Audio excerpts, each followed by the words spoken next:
올해 수능은 의대 정원 증원을 노린 N수생의 증가로 변별력 확보를 위해 다소 어렵게 출제될 것으로 전망됐는데요. 조금 전에 있었던 국어 영역 브리핑에서는 지난해보다는 쉬운 수준으로 출제됐다고 밝혔습니다. 취재기자 연결해서 알아보도록 하겠습니다. 이문석 기자, EBS 교사들은 지금 국어 영역 시험 난이도를 어떻게 분석했죠? 네, 국어 시험을 풀어본 EBS 현장 교사단은 지난해 수능보다 다소 쉬웠다고 평가했습니다. 어려웠던 6월 모의평가보다는 쉬웠던 9월 평가에 가깝다고 봤습니다. 제시된 지문의 길이와 담고 있는 정보량이 적절했고 비교적 선택지도 명확하게 제시됐다고 분석했습니다. 특히 독서 4개 지문 중 3개, 문학 7개 지문 중 3개가 EBS 연계 교재에서 출제됐을 만큼 연계 체감도가 높았다고 전했습니다.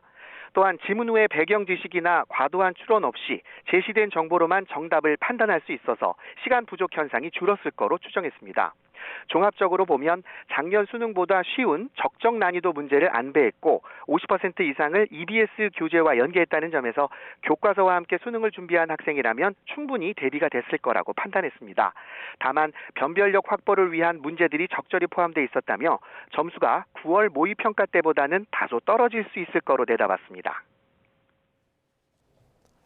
수능 출제본부는 국어를 포함해 이번 수능의 전반적인 기조를 어떻게 설명했는지도 궁금하거든요.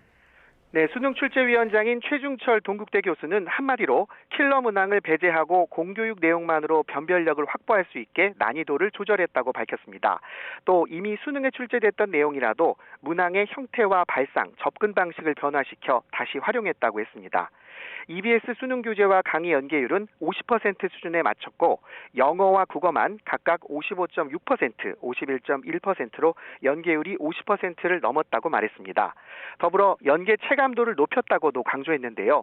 예를 들어 과거엔 EBS 교재에 나온 그래프나 자료를 약간 변형해서 문제를 냈다면 올해는 직접 사용했기 때문에 수험생이 보면 요즘 말로 나야 풀었던 문제라고 느낄 거라는 겁니다. 올해는 의대 증원으로 N수생 숫자가 21년 만에 가장 많은데요. 따라서 상위권 변별력 확보를 위해 다소 어려웠던 6월 수능 모의평가에 가깝게 난도가 출제될 거라는 분석이 지배적이었습니다. 출제위원단 역시 N수생 증가 부분을 고려했다고 밝혔습니다. 직접 들어보겠습니다.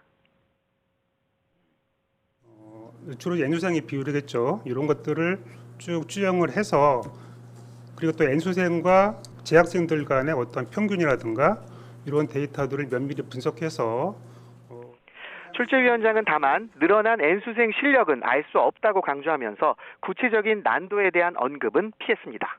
지금까지 교육부에서 YTN 이문석입니다.